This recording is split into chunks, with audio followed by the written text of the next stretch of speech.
नमस्कार।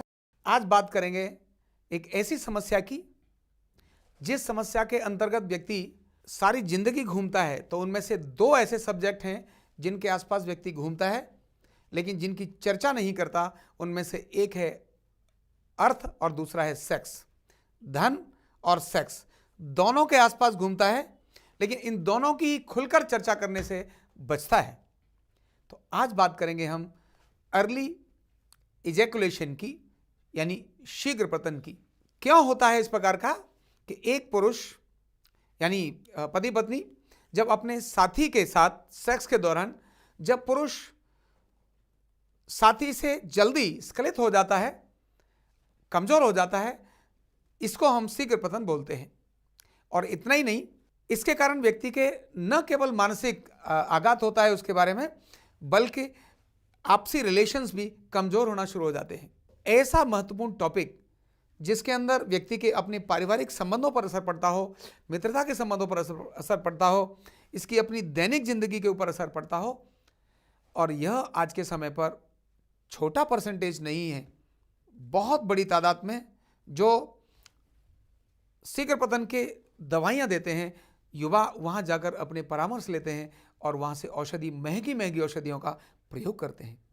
तो आज हम बात करेंगे शीघ्र पतन की, यानी अर्ली इजैकुलेशन की, और उसके बताएंगे कारण, उसके लक्षण और उसका निदान, और सावधानी क्या क्या रखी जाए, इन सब विषयों पर हम बात करेंगे। तो सबसे पहले है कि लक्षण क्या है अर्ली इजैकुलेशन के। तो सेक्स के दौरान कुछ ही समय के अंदर वीर्य का स्खलन होना। वीर्य बहुत महत्वपूर्ण धातु है। हमारी सप्त धातुओं की सबसे उच्च धातु वीर्य है, जो रस, रक्त, मांस, मेद, मज्जा, अस्थि से भी आगे बढ़ करके वीर्य धातु बनती है। बहुत महत्व की धातु होती है। और इस धातु की एक क्षमता है, इस धातु के अंदर ही वह क्वालिटी है कि अपने जैसे ही समान आकृति और स्वभाव वाले संतानों को पैदा करने की इस धातु के अंदर वो क्षमता है। इसीलिए संभोग यह एक कोई सामान्य क्रिया नहीं है, प्रकृति की एक बहुत अद्भुत और एक अनोखी क्रिया है, जो प्रकृति ने ही नर और मादा इस प्रकार के दो युगल हमारे सामने प्रस्तुत किए हैं। तो यह एक रोग है जिसके बारे में आपसे हम चर्चा कर रहे हैं।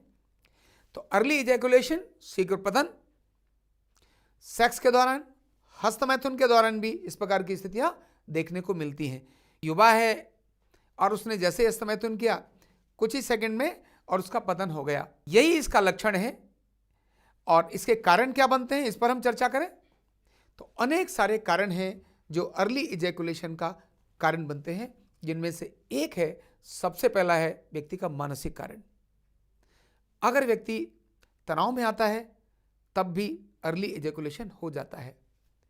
व्यक्ति डिप्रेशन में है, व्यक्ति मानसिक रोग से ग्रस्त है, व्यक्ति को भय है, तो उस समय पर उसकी स्टेबिलिटी कमजोर हो जाती है। नंबर 2, व्यक्ति अपने प्रति आत्मग्लानि रखता है, अपने अंग के प्रति उसको भरोसा नहीं है कि भाई मेरा अंग छोटा है या मेरे अंग के कोई अंदर कमजोरी है, मेरा रंग अच्छा नहीं है। तो आत्मग्लानि यानी अंडर एस्टिमेट करने के कारण भी अर्ली इजैकुलेशन होता है।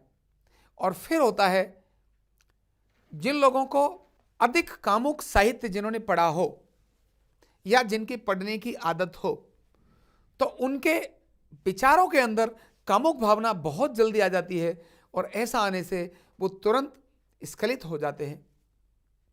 साथ ही कुछ लोगों को दवाई लेने की आदत होती है, तो जब दवाइयों का अधिक सेवन हो जाता है तब भी अर्ली इजैकुलेशन हो जाता है। लेकिन कॉमन कारण जिनमें से मिलते हैं, उनमें से मिलते हैं बचपन से ही गलत आदतों का पड़ना। व्यक्ति को अननेचुरल सेक्स करने की आदत जब बचपन से पड़ गई, तभी उसके लिंग का साइज छोटा हो गया, उसके लिंग में टेढ़ापन हो गया, उसके लिंग में अर्ली तुरंत स्खलन की प्रक्रिया जुड़ गई। यह सभी उसकी आदतों के कारण से ऐसा बनता है कि जब उसको वक्त आकर के एक जगह टिकना चाहिए था, रुकना चाहिए था, तब वो नहीं रुक सका। ध्यान करना, यह प्रकृति प्रदत्त समस्याएं हैं, प्रकृति प्रदत्त दिए हुए हमारा गुण है। एक पौरुष जिसको बोलते हैं ना, पौरुष, तो ये पौरुष गुण है। यह छुपने या डरने वाला विषय नहीं है, इसको जानने वाला विषय है। और जानना नहीं, इसके साथ जिंदगी जुड़ी होती है। जैसा मैंने शुरुआत में कहा, व्यक्ति अगर 24 घंटे कुछ सोचता है तो दो बातों के बारे में सबसे अधिक सोचता है, और वो है कि धन, और दूसरा है सेक्स। तीसरी चीजों के बारे में बहुत कम सोचता है और सबसे कम शेयर करता है इन चीजों को। तो इसीलिए डरना और संकोच करना नहीं, आप एक व्यवहारिक पक्ष की बात कर रहे हैं, आप अपने एक शारीरिक कमजोरी की बात कर रहे हैं, तो फियर नहीं आना चाहिए। यही फियर आपके इसका कारण भी बनता है। तो समाधान में अगर जाना है तो पहले रूट कॉज को जानना पड़ेगा। कहीं आप अपने मानसिक स्तर पर कहीं कमजोर तो नहीं है, आपको किसी भी कारण से फियर तो नहीं है, आपको सफलता का भय तो नहीं है, आपको असफलता का भय तो नहीं है, आप अपने साथी को सुपीरियर और खुद को इंफीरियर तो नहीं समझ रहे हैं। तो ऐसे अनेक सारे कारण हैं जिन पर हमको विचार करना चाहिए और विचार कर उनका समाधान करना चाहिए। न्यूरोथेरेपी इस पार्ट पर बहुत ही इफेक्टिव ट्रीटमेंट रखती है, बहुत ही परिणामदायक इसके उपचार हैं। मेरे पास ऐसे कितने अभी तक केस आए जिन्होंने अपनी चर्चा की कि भाई हमारे साथ ये तकलीफ है। इवन जिनके पास सब कुछ है लेकिन सेज सुनी है, ऐसी जब अवस्था आती है, धन है, संपत्ति है, सब कुछ है, लेकिन सेज उनकी सुनी है, वो नहीं प्रकट कर पाते किसी से। जब उन्होंने आके चर्चा की कि मेरे साथ ये समस्या है, तो एक चिकित्सक के नाते से मैं उनको पूरा सुना। सुनने के बाद उनका उपचार भी किया और उनको प्रॉपर गाइड भी किया क्या क्या आपको सावधानी रखनी चाहिए। और वो आज बहुत स्वस्थ हैं, प्रसन्न हैं, मस्त हैं, अपने पारिवारिक संबंधों को बहुत उच्च अवस्था की तरफ लेकर जा रहे हैं। लेकिन ध्यान करना, उन समस्याओं में जिन मैंने सुना, उनमें से कौन कौन सी चीजें जो व्यक्ति को कमजोर कर रही थी, जो मेजर पार्ट आए स्ट्रेस के साथ भी, लेकिन व्यक्ति जोड़ता है इनको। जैसे स्मोकिंग बड़ी कॉमन है, स्मोकिंग करते हो ना आप, तो आपको ये तकलीफ होगी। आपको लगता है ना कि आप अल्कोहल पी रहे हो क्योंकि मुझे जरा मजबूती चाहिए। अरे नहीं भाई, अगर आप अल्कोहल पी रहे हैं इसका मतलब है आपको इसकी कमजोरी होनी है। अगर आप तंबाकू खा रहे हैं, नशीले पदार्थों का सेवन कर रहे हैं, आप ड्रग्स ले रहे हैं और आप सोचें कि पौरुष में मजबूत हो जाए, कैसे हो जाओगे? बचना पड़ेगा। आप अगर पूरा प्रॉपर विश्राम नहीं करते हैं तो भी आप कमजोर हो जाएंगे। तो क्या आप कम विश्राम करते हैं? क्या आप अपने जीवन में नियमित व्यायाम को जोड़ते हैं? ध्यान करना, यह छोटी नहीं, बहुत महत्व की बात है। आपको चाहिए तो हीरे, लेकिन काम कर रहे हो आप धूल वाले, तो हीरे कैसे मिलेंगे? अगर आपको हीरे चाहिए तो आपको छोड़नी पड़ेगी स्मोकिंग, छोड़नी पड़ेगी स्मैक, छोड़नी पड़ेगी नशीले पदार्थ, छोड़नी पड़ेगी भांग, गांजा, चरस, छोड़नी पड़ेंगी वो आदतें जो आपको कामुक भावनाओं की तरफ उत्तेजित करती हैं। ध्यान करना, वीर्य का स्खलन बहुत खराब चीज है। वो क्यों खराब चीज है? क्योंकि 7वें नंबर पर जाकर जो चीज मिले, 7 कोठरियों के बाद जो चीज प्राप्त हो, कितने परिश्रम के बाद जो चीज प्राप्त हुई, जो आपने भोजन किया, भोजन का पहले रस बना, फिर रक्त बना, फिर मांस बना, फिर मेद बना, फिर मज्जा बनी, फिर अस्थि बनी, इसके बाद शुक्र बना। इतनी महत्वपूर्ण धातु ये संचय करने की चीज है, इसको स्खलित करने की चीज नहीं है।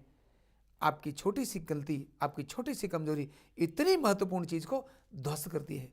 कहां से आएगी चेहरे पर चमक? अगर आपकी गलत आदत है, हस्तमैथुन की आदत है, चेहरे की चमक धुल जाएगी। कितना भी आप इंटीरियर अपना मेकअप कर लीजिए और डॉक्टर्स के पास चले जाइए, नहीं रहने वाले आपके चेहरे की चमक, नहीं रहेगी आपकी बात में दम। इसीलिए संभालना है इस चीज को, बचाना है इस चीज को, सुरक्षित रखना है इस चीज को। जिन जिन चीजों से इस पर नुकसान होता है उन सब चीजों के प्रति सावधान रहना है। इसीलिए ये मैंने छोटी छोटी कुछ सावधानी भी बताई और कुछ काम करने के तरीके भी बताए कि नित्य व्यायाम, समय पर भोजन, हेल्दी चीजों का प्रयोग, मादक पदार्थों से बचाव, कामुक चित्रों को, आजकल मोबाइल बहुत इजी है ना, तुरंत सबसे पहले व्यक्ति क्या देखता है? सबसे पहले इसी प्रकार की चीजों को व्यक्ति ढूंढ रहा होता है। और जब मोबाइल को छुपाए, समझना कि किसी प्रगति की तरफ नहीं जा रहा है, दुर्गति की तरफ जा रहा है। मोबाइल है विकसित होने के लिए, विनाश की तरफ जाने के लिए नहीं। इसीलिए आप क्या करते हो? क्या आप छुपाते हो? अगर आप छुपाते हो तो निस्संदेह आप ठीक दिशा में नहीं जा रहे हो। तो ऐसी कामुक चीजों से भी बचना है। इसके लिए तरीका बदलना भी है। क्या है? सद साहित्य का अध्ययन, महापुरुषों का चिंतन, स्वामी विवेकानंद का चिंतन करिए, शिवाजी महाराज का चिंतन करिए, हनुमान जी का चिंतन करिए, बजरंगबली का चिंतन करिए, श्री राम का चिंतन करिए, श्री कृष्ण का चिंतन करिए, महापुरुषों का, देवियों का चिंतन करिए, लक्ष्मीबाई का चिंतन करिए, सीता सावित्री का चिंतन करिए, राधा का चिंतन करिए। उनके बारे में सुनिए, उनके बारे में खुद पढ़िए और पढ़ाइए। आपका मन अपने आप ही मजबूती की तरफ चला जाएगा। तो चिंतन की प्रक्रिया को बदलना है। दैनिक पुस्तक का अध्ययन, सीरियल, जब आपने देखने ही सीरियल वो है तो उधर ही जाएंगे। तो ध्यान करना, यह शीघ्र पतन, अर्ली इजैकुलेशन, यह रोग मन का है, तन का भी है। शुगर, ब्लड प्रेशर भी इसको स्खलित करने का बहुत बड़ा कारण बनते हैं। अगर आपको ब्लड प्रेशर हो गया, और क्योंकि यह मानसिक रोग है, ब्लड प्रेशर हो गया है तो इसका मतलब है आपकी मर्दाना ताकत कमजोर हो गई। आप मोटापा हो गया है तो आपकी मर्दाना ताकत कमजोर हो गई। तो इन चीजों पर भी नियंत्रण करने का काम करिए। तो छोटी छोटी चीजों को रखिए सावधानी। जिंदगी एक बार मिली है, इस जिंदगी का सदुपयोग करना है, आनंद के साथ, प्रसन्नता के साथ, तनाव और डिप्रेशन के साथ नहीं। इसीलिए चेहरे पर प्रसन्नता जागेगी जब अंदर प्रसन्नता जागेगी। तो ऐसे सद साहित्यों का अध्ययन, सेवा की भावना रखते हुए सेवा के कार्य, सतत व्यस्तता, तब आपको आपके बिस्तर पर भी प्रसन्नता देगी। आपकी सेज खाली नहीं जाएगी, आपको आएगा आनंद, खुद को भी आनंद आएगा, जीवन साथी को भी आनंद आएगा।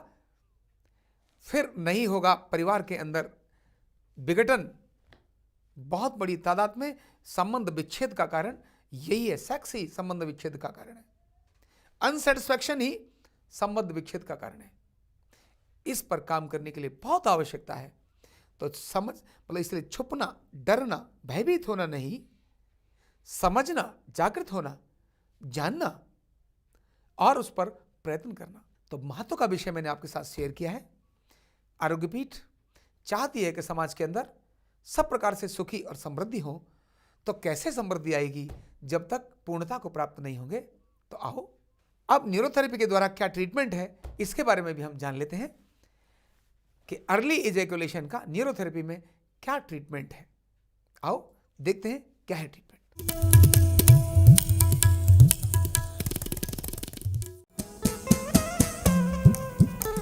अब मैं आपको बताऊंगा पॉइंट्स। वो पॉइंट्स के लिए रोगी की स्थिति कैसी होनी चाहिए, पिलो की सेटिंग कैसी होनी चाहिए, हमारे प्रेशर का पॉइंट कौन सा होना चाहिए, कहाँ हमको प्रेशर देना है, कितने पॉइंट में प्रेशर देना है, प्रेशर का डायरेक्शन किधर हो, हमारे खड़े होने का स्थान किधर हो, जो हमारे सपोर्ट के लिए स्टैंड या कुर्सियां है उनकी जगह कौन सी हो, और हमारे अल्टीमेटली फोकस कहाँ रहे और वो कितने पॉइंट्स में दिया जाना है। तो ऐसी डिटेल्स हर पॉइंट की मैं आपको बताऊंगा। यहाँ से आप बारीकी से ध्यान करेंगे। अभी हम शुरू करते हैं जो सीधे लेटने वाले पॉइंट्स हैं उनके बारे में शुरू करते हैं। तो सबसे पहले शुरू करेंगे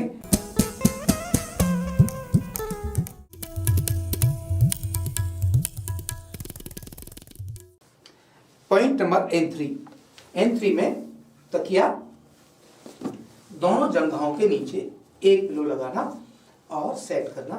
थोड़ा सा पैरों में अंतर होने के बाद स्टैंड्स हमारे हिप्स के, रोगी के हिप्स के पास में, दोनों स्टैंड्स या कुर्सी बीच में खड़े होकर या साइड में खड़े होकर पहले एक पैर कहाँ पर प्रेशर डालना है ध्यान करिए।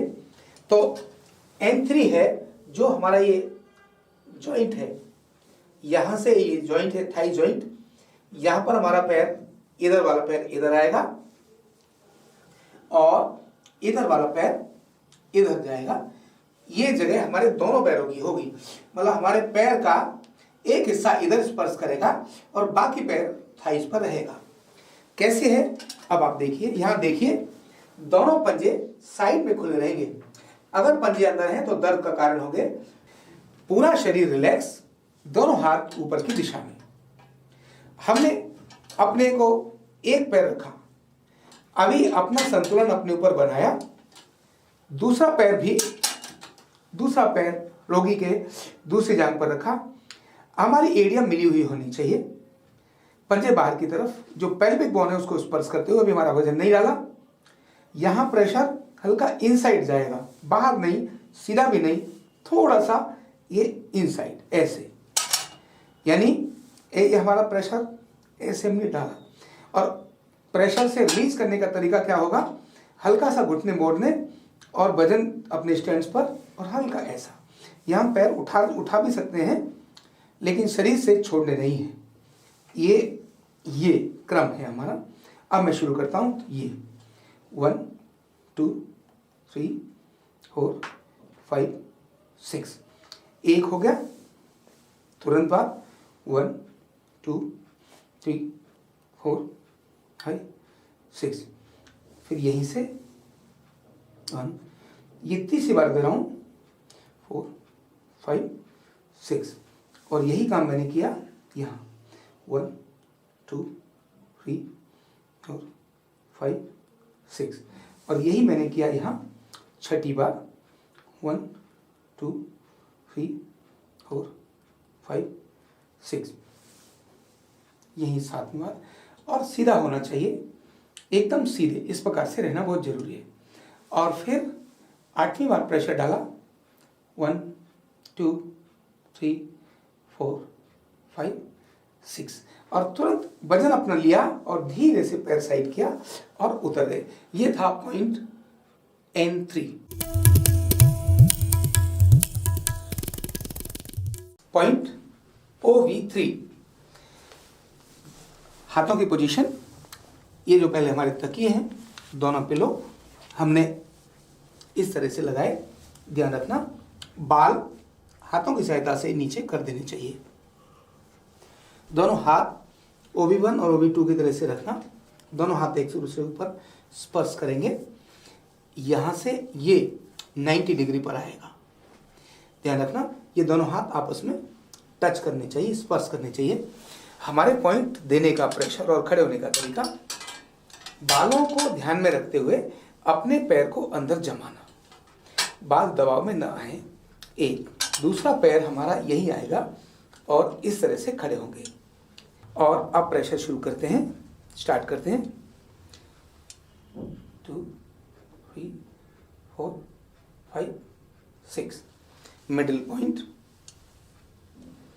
1 2 3 4 5 6, प्रेशर सीधा जाएगा।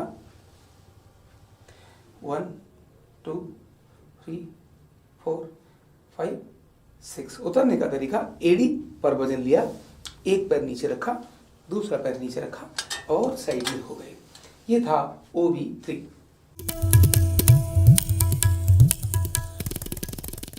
पॉइंट LU1, यानी लंग्स को स्टिमुलेट करने का एक तरीका।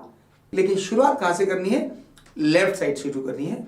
न्यूरोथेरेपी का कोई भी ट्रीटमेंट शुरू करने के लिए लेफ्ट से ही शुरू किया जाता है।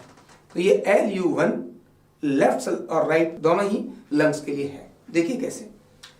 सीधा लेटना है रोगी ने, दोनों बाजू इस प्रकार की स्थिति में, और लंग्स में यहां से लेकर इस स्थान तक रब करना है।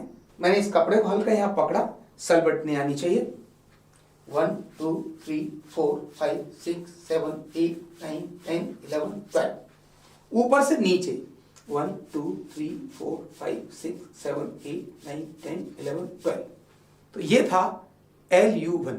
इसमें ध्यान ये रखना है, किसी प्रकार का झटका बाजू पर नहीं लगना चाहिए। ब्लड का फ्लो ऊपर से नीचे की तरफ ही जाना चाहिए। इतना ध्यान रखते हुए ये पॉइंट कंप्लीट हुआ LU1।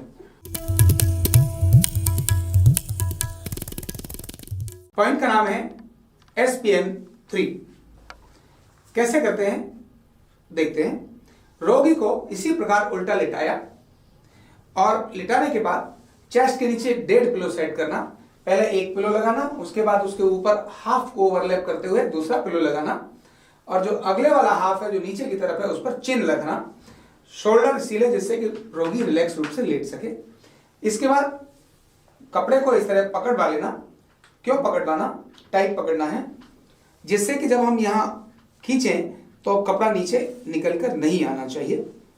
ये ट्रीटमेंट देने के लिए, ये पॉइंट देने के लिए सैक्रल पर अंगूठे से या हाथ से हम यहाँ कपड़े को रोक के रखें, और जो हमारी ये स्पाइन है, स्पाइन, इसको ऊपर से नीचे लाना और ऐसे घुमाकर नीचे से ऊपर लेके जाना, यानी स्पाइन के राइट साइड से ऊपर से नीचे लाना, यहां करके रीढ़ के लेफ्ट साइड से ऊपर लेके जाना, जिस तरह से CSF फ्लो करता है, सेरेब्रल स्पाइन फ्लूइड। और 1:1 होता है, SPN3 1:1। कैसे? यहां से ऊपर से नीचे आए और नीचे से ऊपर गए, यह हो गया SPN3 1, केवल एक बार। अभी अगर इसको 20 टाइम देना है तो कैसे देना होगा? देखिए,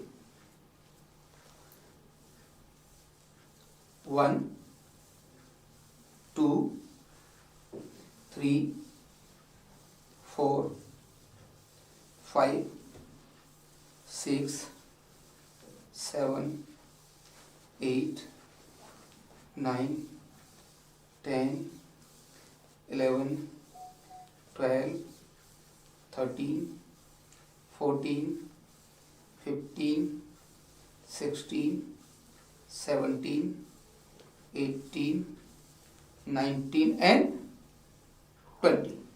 ये हो गया SPN3 20 टाइम। ध्यान करना, जब इसको हम देते हैं तो हमारे स्पाइन के साथ में ही निकलना चाहिए, इधर भी साथ से ही गुजरना चाहिए, दूर से नहीं गुजरना चाहिए, नंबर 1। नंबर 2, जब हम देते हैं तो अंगूठा ये आता है तो ये बाकी हाथ हमारा इधर रगड़ता हुआ नहीं जाना चाहिए, केवल अंगूठे का मतलब अंगूठा ही इधर से उधर जाना चाहिए। नंबर 3, इसमें कोई जर्क नहीं होता। नंबर 4, इसमें कोई सलवट नहीं होनी चाहिए। और नंबर 5, फीमेल के जब ये जो ब्रेजियर का पार्ट है, यहाँ कभी कभी इससे रुकावट आती है, इसीलिए कपड़ा टाइट अगर है, कपड़ा अगर टाइट है और हमने खींच के रखा तब फिर रुकावट नहीं आएगी, अदरवाइज तो ऐसे उलझेगी और उससे नाखून से इंजरी हो सकती है। तो नाखून नहीं होना चाहिए इसमें, ट्रीटमेंट के अंदर बहुत जरूरी है।